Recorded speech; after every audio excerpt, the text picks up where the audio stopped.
Hello and welcome to the pitchside studio. We've seen a lot of great spin bowling from both sides. We've seen some fighting batting from either side. Eventually, it is really remarkable how the West Indies have come back.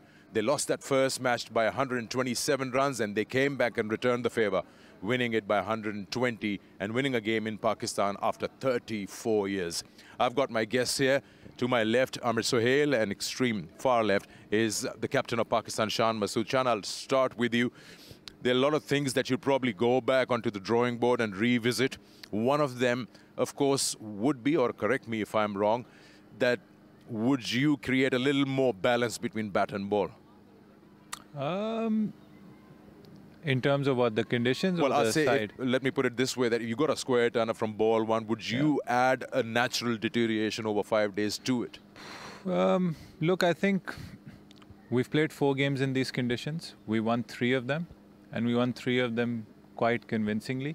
And even in this, we had a stronghold. We got to the position we wanted. There's a way to play in these conditions. There's a way to play when you win the toss. There's a way to play when you lose the toss. And I thought when we lost the toss, we still bowled well in the right areas. We had them 54 for 8. And that's when you finish the innings. And anything over 150, then you have a 100 runs lead and it's a different game. So just because of one game or one situation, I don't think we can go back and just say there needs to be a balance. I think we need to get better. We need to also give exposure to ourselves in our own conditions. Like we said, domestically, we've never played in these conditions. So these are the building blocks that we have to take forward, and also know that in Test cricket, in home Test cricket, you need 20 wickets and you need to outscore the opposition in that. So we have to get better at that. When you look at the game, where do you feel as a captain Pakistan lost the grip? 163 all-out opposition in one session on day one.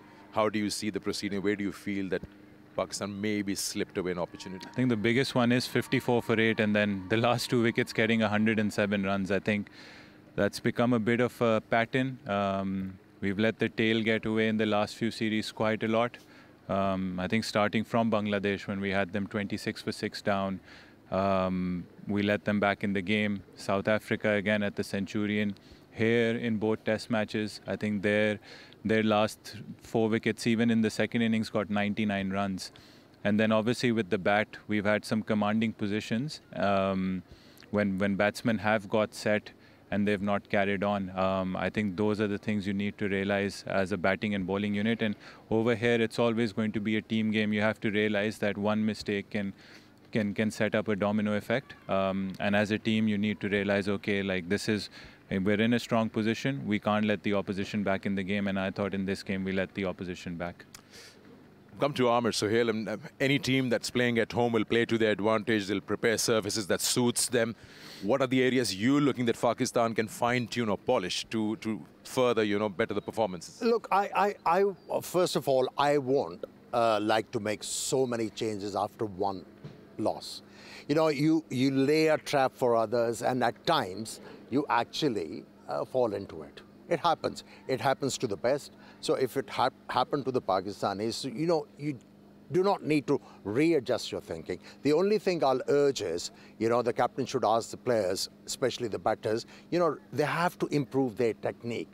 He mentioned that, you have to pick up 20 wickets and you have to bat longer to be able to trounce the opposition who are actually touring Pakistan. So my only suggestion would be ask your batters to play more domestic cricket on turning tracks and develop their technique to be able to deal with the spinning tracks in a proper way.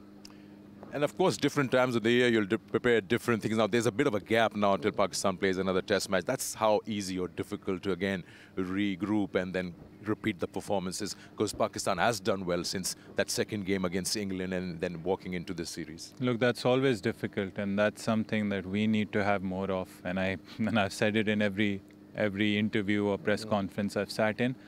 Test cricket is hard. You can't expect similar results turning up 10 months later. The preparation of a test match and a first-class match, they're not comparable. So for test match cricket, we need more exposure of test match cricket. And we need to obviously, like Amir Bhai said, now how can we replicate these conditions? Domestically play more and more cricket using these conditions and hoping that the batting gets better and we start posting totals where rather than 50s and 40s, we actually start scoring hundreds in these conditions. I want to ask you, as a captain, how's the learning going on? Look, it's tough. You can easily look at the results and be like, okay, we've not done well, and there's an acceptance of that. And I've always been, yes, results matter a lot, but are we in the right direction? We are. I think if I take the 2 test matches out, the Perth test match and the first test match in England, I think there's a way where we found ourselves with the hope and with the opportunity to win test matches. So yes, we are taking the draw out, we are going towards win and lose, but I think the learning is test match cricket is ruthless, it's cutthroat. If you don't seize the moments, you're out of it, and that's where we need to learn from oppositions. Also, again, the West Indies, they made sure they got our tail out pretty quickly, they made sure that their tail scored runs, and then also, again, in test match cricket, when you have opportunities, when you have the 50, when you have the 60, or when you have a 50-60 run partnership, you have to make it into a 150 run partnership. So those are the learnings, and nothing is given to you. I think every side we've played so far has shown us that we have to have that fight till the last ball, till the last minute. Okay, in Australia, Pakistani team competed really well. You actually came very close to win a test match. Then again in South Africa, you were very close to win a test match in South Africa. Where do you think you are lacking to bring that killer instinct to win the games? I think winning the key moments, and again, it comes down to basics. Little bit of basics can be fitness and fielding. I think I'm being brutally honest here that sides have outfielded us, sides have been fitter than us. That's something we have to learn. We are working on it. I'm not saying we're not working on it. There have been changes. People are putting in the effort. The players compared to 5 years ago are much fitter now. But over 3-4 days, over the course of a whole year, you need the basics which fielding and fitness come into play to win those key moments. Okay, from here on, it's going to be a long wait for you to feature in a test match. Before you leave your side, what are the things you're going to ask your players to improve upon? Obviously, come back fitter and stronger, number one. Then obviously, our standards with the fielding is something we can control. I think there are a few instances where the West Indies outfielded us. We have to realize that. We have to, and in the first test match, we had those moments, but we have to be consistent at it. And again, key moments, identify situations. Like over here with the bat, I think scoring with the new ball was much easier. So again, I think we were a bit slower when it came to scoring with the new ball. Maybe put pressure on the bowlers then. And then obviously when it comes to our last 4 wickets, we've had good contributions, but we need to make sure that the last 4 wickets are at least contributing 50-60 runs, and we're not having 6 for 30 run collapses. And then when it comes to the ball, we need to work on a way of getting the tail out. That's very important, because that can be the difference of you being up in the World Test Championship or down. Let's hope it happens for you. Well, John, you mentioned it's all about putting in a fight, and that's what you guys did as a unit. I tell you, there was no single dull moment in this test series. Everyone enjoyed it. We congratulate you as a team for performances away from home against England, and of course here against the West Indies.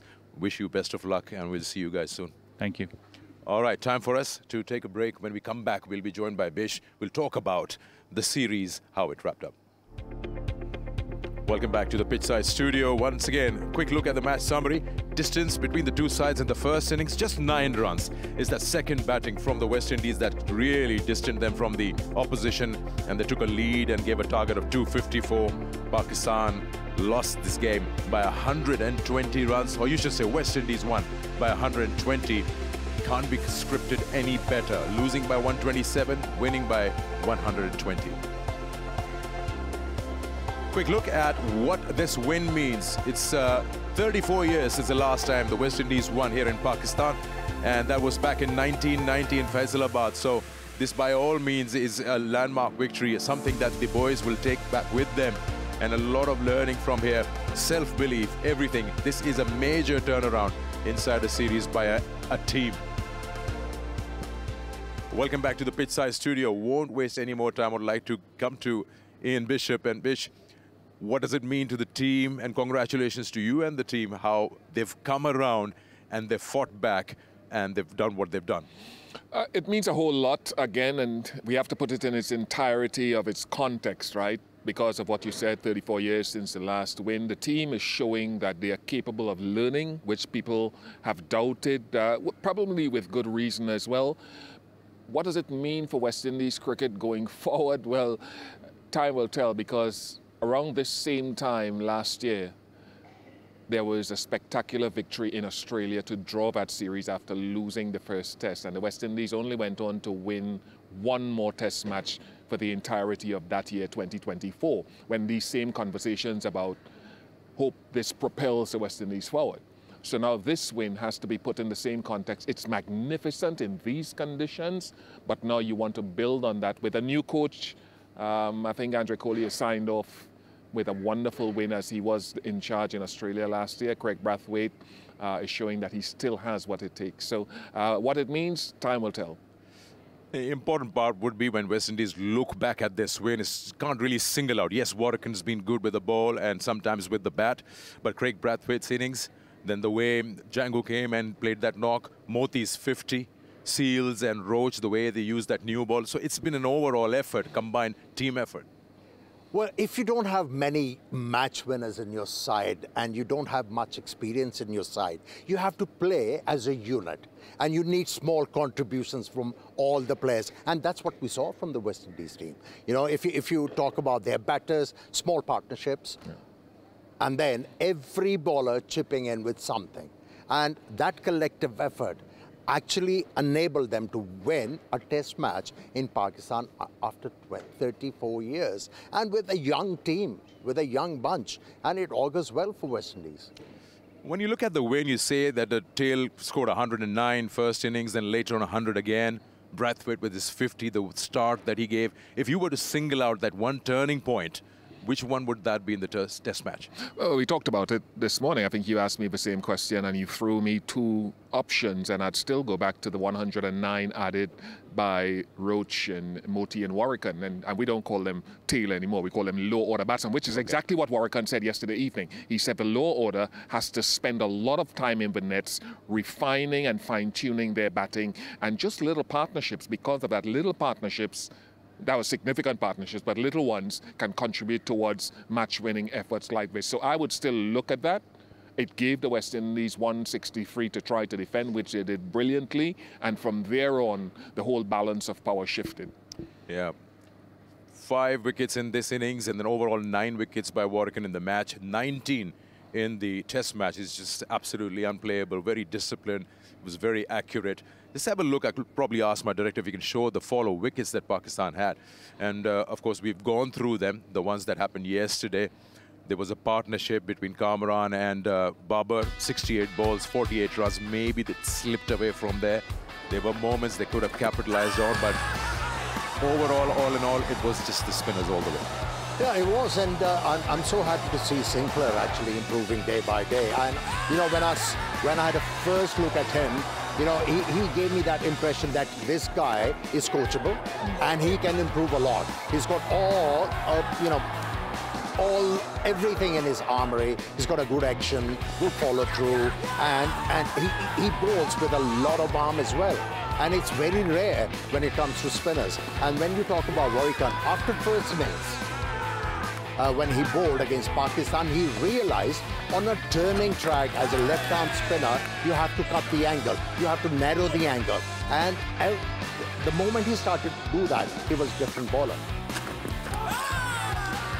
Today it was just about going through the proceedings and trying to avoid the inevitable. 6 wickets were in hand, 178 were required, but once they lost Saud, Shakil and Rizwan, then it was just staring down the barrel.